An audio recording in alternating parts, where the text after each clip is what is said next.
Hola, hola, ¿qué tal? ¿Cómo están? Amigos agromarqueteros, ¿cómo están? Espero que todo bien, espero que todos estén bien en sus casas. Hoy día, como habíamos comentado ya, tenemos un súper invitado, y de un tema que también hemos venido comentando que nos parece algo fundamental y súper interesante en los esquemas de los nuevos negocios post cuarentena, post pandemia y todo esto que se viene, que es súper interesante. Entonces, quería yo presentar a David Arenas. David Arenas es ingeniero agrónomo que ha logrado en la agricultura orgánica, yo creo, sentar un hito de todo lo que se puede hacer y creo que hay mucho desconocimiento aún de las personas acerca de qué cultivos se pueden hacer orgánicamente, qué cultivos no, cuál es la oferta. Pero en ese sentido, eh, ¿cuál tú crees que es el factor principal en cuanto a la comercialización? Yo creo que lo principal responde a una demanda y esta demanda respondió a una corriente eh, saludable, ¿no? De comer, valga la redundancia, saludable, ecológico, que cuando yo comiera este producto, no solo no ingiriera algo que me puede hacer daño, sino que también protegía la salud de quien lo produce, sabía saber de dónde viene y además estoy beneficiando a alguien directamente, porque hay un tema importante en la producción orgánica que es la cadena de suministro. Ujú. No hay tanto intermediario como lo hay en la agricultura convencional. Ahí tú ves muchas veces cuando te dicen, no, hoy han pagado en campo, han pagado 10 céntimos, 20 céntimos por kilo de papa, pero acá en supermercado está 3 soles, ¿no? ¿En dónde se han ido esos 2 soles 80, ¿no? En agricultura orgánica no hay eso, ¿no? O es mínimo, ¿no? Se ve, digamos, hay una trazabilidad y el productor siente mucho el impacto, ¿no? De ese producto, de esa diferencia de precio en su producto, ¿no? Entonces, yo creo que el principal factor ha sido una demanda por una corriente ecológica, saludable, de comer bien que se da. Eso fue lo que inició, y eso inició hace más de 10 15 años, ¿no? En un inicio, por muchas instituciones, eh, universidades, ¿no? Estaba en el tema, estaba la Universidad Agraria a través del programa Hortalizas, ha estado muchas ONGs, estuvo AMPE, estuvo Ecológica Perú, estuvo la ONG Guayuná y como ONGs como Guayuná un montón, ¿no? Que comenzaron a promover, ¿no? Entonces ahí fue decisivo la información. Cuando hubo todo el boom de las redes sociales, pues obviamente la información llegó más rápido al consumidor y el consumidor ayudó a que la demanda crezca, ¿no? Y eso ha sido un factor importante para poder comercializar. Porque finalmente si tú no tienes a dónde colocar, por más bonito que sea el proyecto, no funciona. Tiene que enterarse el último eslabón de la cadena por qué tiene que consumir ese producto. Eso es lo importante. Tal cual, coincido plenamente contigo. Hay muchos productos buenos, y sin tocar mucho el tema orgánico, ¿no? Pero en general hay muchos productos buenos, hablando desde el punto de vista de salud, de alimentos, que al final son desconocidos por la gente porque no hay un canal oficial o no hay alguien que te comente alguna propiedad nutracéutica o algún cuidado que se tiene, o incluso mucha gente confunde, por ejemplo, producción orgánica con hidropónica, con natural, ¿no? En algún momento en una comunidad decían, no, nosotros somos naturales, este, pero claro, la confusión de repente en el consumidor es que lo natural es igual que lo ecológico, que es igual que lo hidropónico, y al final son cosas que terminan siendo diferentes, ¿no? No totalmente, pero sí diferentes. Entonces, eh, creo que sí hay un esquema de conocer un poco más el mercado, de entender cómo se va moviendo el mercado.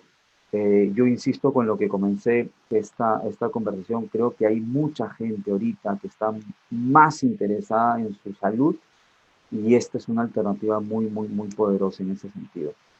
Eh, ya un poco nos has contado acerca de cómo nació esta idea, pero ahora, el mercado peruano, el mercado el cual tú te diriges principalmente, termina siendo un mercado, desde mi punto de vista, pequeño, hasta antes quizás de la cuarentena.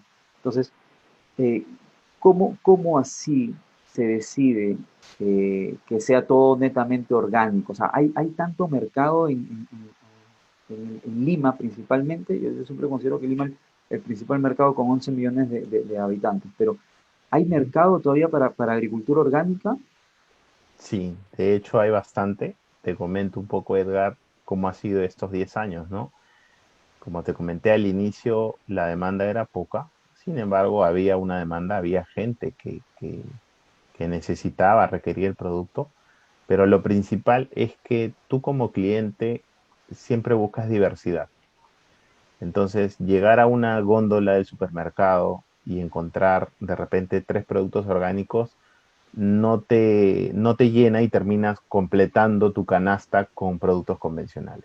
Tal En cual. la medida que eso fue cambiando y creciendo y ofreciendo una diversidad, comenzó a aumentar la demanda, porque la gente ya no solo llevaba una lechuga y un tomate, sino también encontraba un rabanito, una vainita, una beterraga, una selga hermosa, una espinaca. Entonces ya tenía una canasta.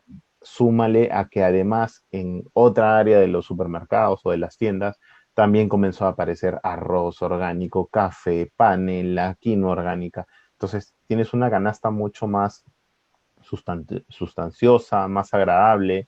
Entonces eso ayuda a impulsar mucho la demanda, ¿no? Eso ayudó bastante a que salten la demanda.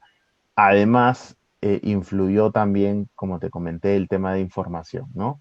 Para nosotros, algo que te comento una anécdota, ¿no?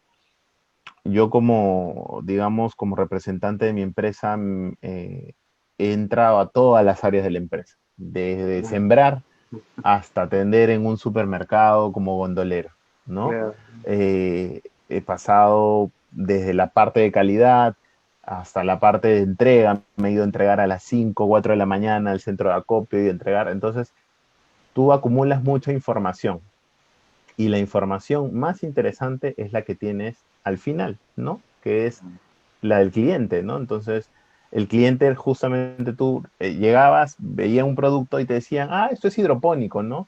Entonces tenías que explicarle que, cuál era la Claro, diferencia, ay, ¿por qué esto no? Además, hablar un lenguaje, porque estás en un nicho en que tienes un montón de productos convencionales, entonces no te puedes poner a hablar mal de todos los productos convencionales delante de toda claro. la gente que está comprando, simplemente hablar la realidad de tu producto, ¿no? El impacto que genera. Entonces ya la gente se animaba por llevar. Algo también que marcó la pauta y que ayudó mucho es que, no sé si tú te acuerdas o bueno, en los últimos años, a medida que se producía más masivamente, se perdía mucho maduración natural de las frutas, sobre todo de las frutas, de los frutos, ¿no? Llámese tomate, pimiento, o en el caso de las frutas naranja, mango, manzana, etcétera. Cuando tú al cliente le enseñabas y le vendías el producto orgánico y sobre todo lo podía oler y luego lo probaba, regresaba. Eso nos pasó. Mucha gente ya regresaba a pedir el tomate porque ya le sentía sabor nuevamente, ya le Claro. sentía ese aroma nuevamente. Entonces te fuiste ganando, ellos comenzaron a apreciar eso que no lo tenían en convencional. En convencional pasa muchas veces que por una cuestión de mercado, el producto puede estar verde, pero le echan un químico para acelerar la maduración porque es una oportunidad de mercado que ellos tienen en ese momento. Entonces el producto llega y cuando tú lo abres, por dentro está verde o está blanco, Claro. ¿no? No tiene olor, no tiene sabor. Entonces, eso también impactó mucho, ¿no? Eso ayudó mucho a que se comercialice bastante los productos orgánicos también. Ah, pero lo que mencionas para mí es importantísimo. A ver, hay algunas cosas que yo siempre comentamos que es el conocimiento del cliente final dentro de la cadena de suministro, ¿no? Hay un concepto que se llama el efecto látigo o el bullwhip, que es la distorsión de la información. Y la forma como se distorsiona una información, que es proyección de mercado y todo lo demás, es porque hay muchas personas dentro de la cadena, ¿no? Que de repente es lo que ocurre, y estoy casi seguro que es lo que ocurre en el mercado convencional. Hay tantos intermediarios que quizás hay una distorsión de la información muy marcada, que acá en este mercado no ocurre, porque incluso tú eres el que ha estado recogiendo la información justo de la gente, ¿no? Del cliente final. Con lo cual termina siendo mucho más impactante y te permite a ti reaccionar y me imagino que te ha permitido a ti también generar mucho más, satisfacción de cliente, ¿no? Oye, y si ya le gustó esto a un grupo de clientes, esta es un poco la comunicación que yo tengo que seguir, ¿no? Eh, esa parte me parece genial que se haya dado, porque es algo que siempre se tiene que hacer, ¿no? Entender un poco más a este cliente final, sus gustos, sus preferencias, que realmente le motive y se enamore otra vez del olor de la fruta, del sabor de la fruta, del sabor del tomate y estas cosas que tú has mencionado. Creo que es bien interesante que se pueda trabajar.